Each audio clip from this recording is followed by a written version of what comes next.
Bom, hoje é segunda-feira, de antemão desejo uma boa, uma excelente semana para cada um dos espectadores aqui do Fora de Curva.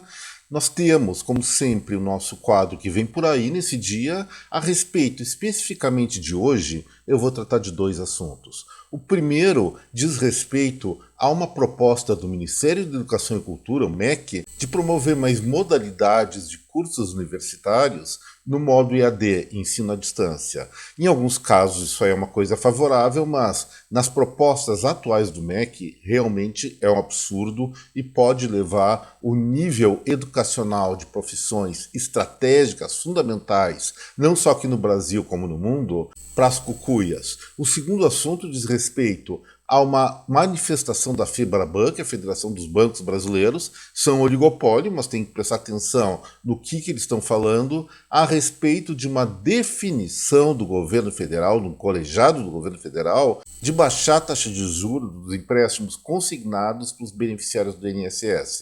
Isso aí é um absurdo, eu vou mostrar para vocês o porquê. Meu nome é Eduardo Starosta e esse é o canal Fora de Curva. E vamos pro trabalho, gente. Bom, uma das novidades bem malucas aqui do Brasil é o fato de o Ministério de Educação e Cultura, conhecido como MEC, ter a intenção de autorizar cursos à distância para as seguintes formações: direito, enfermagem, odontologia e psicologia. O que vocês acham disso? Vamos conversar de uma maneira mais pessoal. Vocês teriam a coragem de sentar numa cadeira de dentista para arrancar o dente, fazer uma obturação, qualquer procedimento, sabendo que ele foi formado por um curso à distância? Eu, pessoalmente, não. Assim como, será que um enfermeiro que fez todo o seu curso superior na internet, através de uma tela de computador, vai saber aplicar uma injeção ou fazer um acesso no braço ou qualquer parte do corpo de uma pessoa? É difícil. Claro que tem que ter prática para isso, assim como na questão da odontologia. Mesma coisa eu diria para o direito. Os advogados ou juristas certamente têm obrigação, para serem competentes, de ter um forte convívio no seu meio profissional. Não apenas para discutir ideias além do conteúdo, como também para ganhar prática na retórica, na argumentação, que é fundamental em qualquer processo judicial, tanto no caso dos advogados como promotores e juízes. Então, um advogado formado por educação à distância ou pela internet, será que vai poder conversar com os colegas? Será que vai ter condições de treinar sua retórica de maneira competente?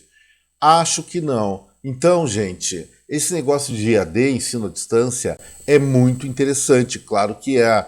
Para várias profissões, para várias qualificações, isso basta.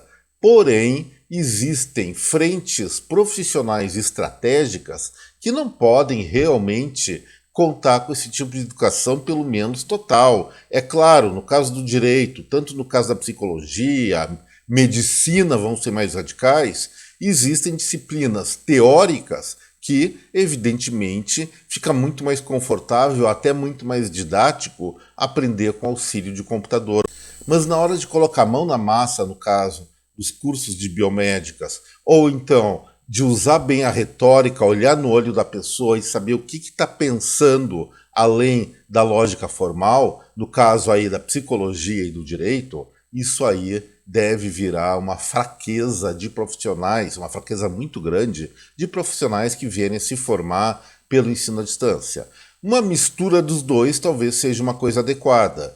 Gente, a questão de 2 anos atrás, ainda nós estávamos meio em isolamento social, eu fiz um trabalho para uma grande universidade. Não vou dizer qual é, porque tem o sigilo profissional. Mas o diagnóstico feito naquele momento é que o ensino à distância, pela tendência que eu identifiquei através de um estudo de séries históricas, vendo o que acontecia na ano, era previsível que o ensino à distância superasse o número de matrículas do ensino presencial. Isso realmente aconteceu, está acontecendo agora em 2023.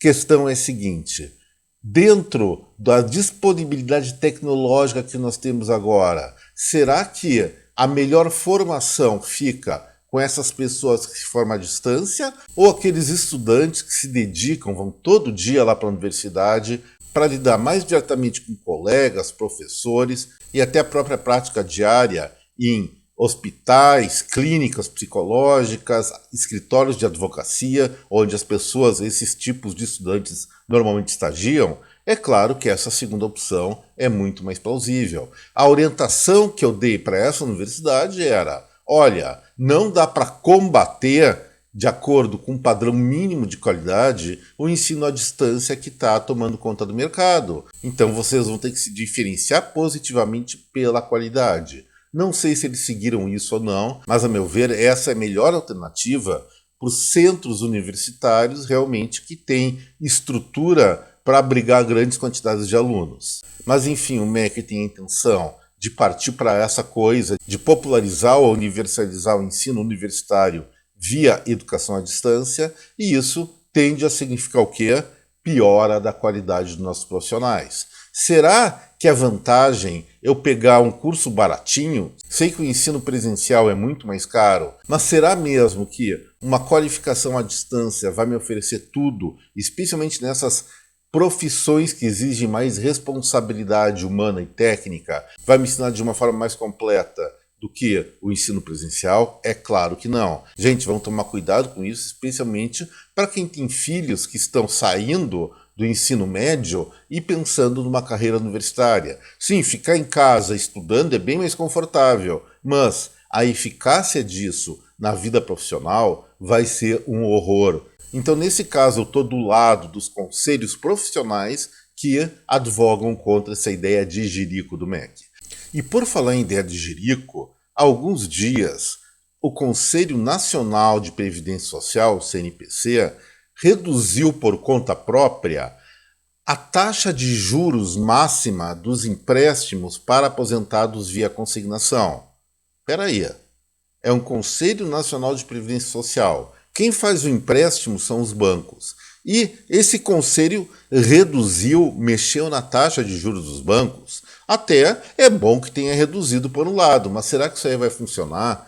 Será que os bancos vão aceitar uma arbitrariedade dessas num negócio financeiro, numa transação financeira? É claro que não. E a Febraban já se manifestou a respeito disso, dizendo que esse tipo de redução de juros vai levar os bancos a suspenderem esse empréstimo consignado.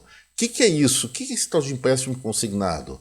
Normalmente aposentados e funcionários públicos que têm uma renda segura, eles recebem ofertas de empréstimos de bancos com uma taxa de juros menor, evidentemente, porque tem uma segurança no pagamento, já que a renda futura é praticamente líquida e certa.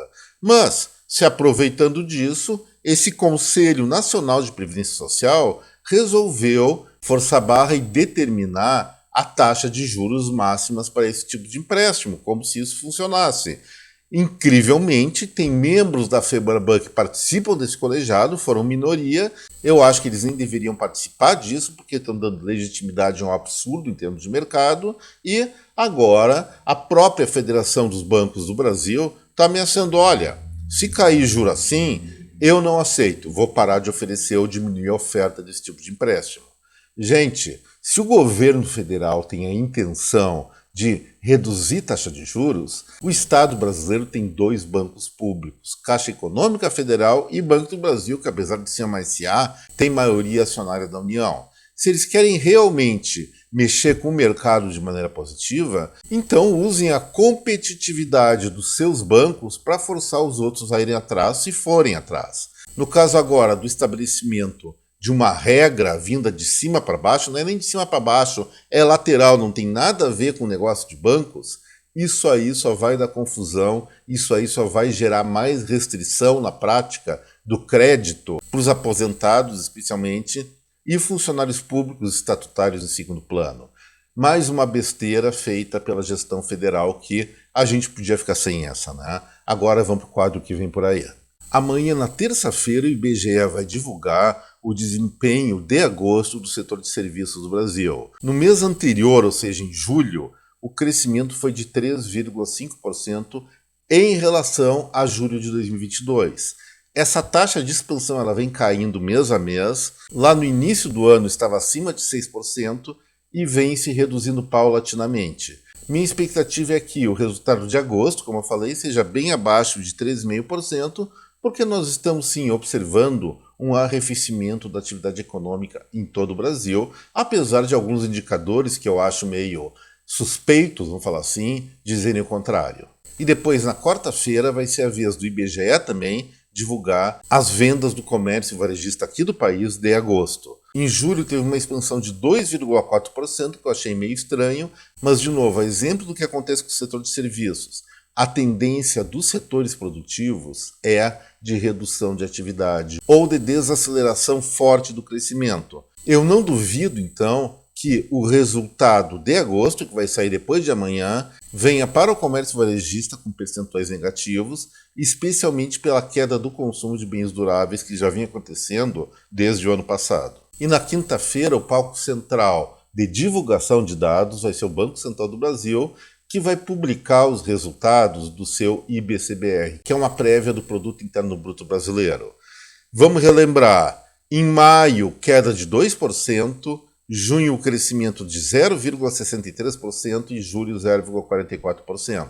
A expectativa para agosto é negativa, ou se for positiva, um percentual bem abaixo de 1%, acredito eu, até inferior a 0,5%. E finalmente, na sexta-feira, vamos sair um pouquinho do Brasil, mas antes disso eu peço para cada um de vocês não esquecer de deixar o seu like, de compartilhar esse vídeo logo depois de assistir ele todinho, é claro, com a sua rede de contatos, e aos novos que estão vendo Fora de Curva pela primeira vez, não precisam ser tão novos assim, mas que estão assistindo esse canal pela primeira vez, eu faço o convite para a sua inscrição, que acredito que você vai gostar dos temas que nós tratamos aqui. Mas vamos lá então, gente. Na sexta-feira, como eu falei, vamos sair do Brasil e vamos visitar o Reino Unido, que recentemente saiu da União Europeia, já faz alguns anos, e está se virando nos 30 para reativar a sua economia.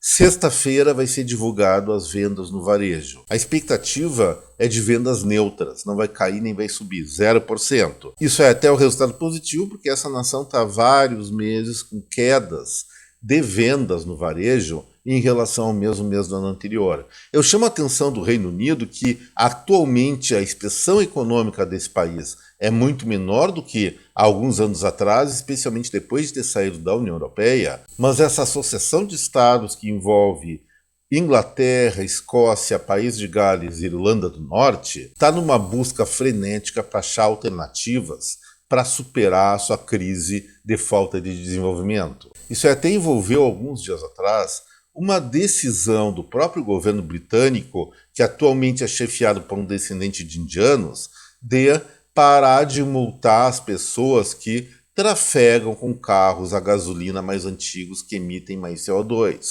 Na verdade, eles estão reavaliando toda a sua postura no que se refere à proteção ambiental. Não é relativo exatamente à proteção ambiental, mas os protocolos adotados pela Europa, eles são sim, além de incertos sob o ponto de vista científico, muito restritivos ao desenvolvimento econômico, e o Reino Unido, que sempre foi a vanguarda da Europa nessa questão, está se enxergando agora numa sinuca de bico e pretende adiar o seu plano de eliminação dos carros movidos a combustão interna, carros e caminhões, além de voltar a prospectar petróleo, abrir novas frentes de extração de petróleo nas suas áreas de prospecção no Mar do Norte. Gente, é bom a gente acompanhar o Reino Unido com algum interesse, porque sim, o país encontra-se numa espécie de crise, mas está fazendo de tudo para superar esse momento, voltando atrás em diversas políticas que, em tese, se achavam benéficas para o mundo, mas na prática acabaram prejudicando muito a economia daquele país, fazendo com que o eleitorado começasse a mudar de ideia.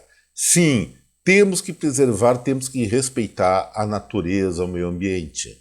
Só tem o seguinte, nós somos parte dessa natureza e o ser humano sobrevive de uma maneira decente a partir da modificação de alguns aspectos da própria natureza, que sem isso nós estaríamos ainda num período paleolítico ou Idade das Trevas. Gente, por hoje era isso, espero que vocês tenham gostado desse vídeo e se gostaram, repito, não esqueçam do like, do compartilhamento desta película com a sua rede de contatos e, para quem está assistindo Fora de Curva pela primeira vez, eu reitero o meu convite aqui de inscrição no canal. Uma boa, uma excelente semana para cada um, um forte abraço, até breve, tchau pessoal!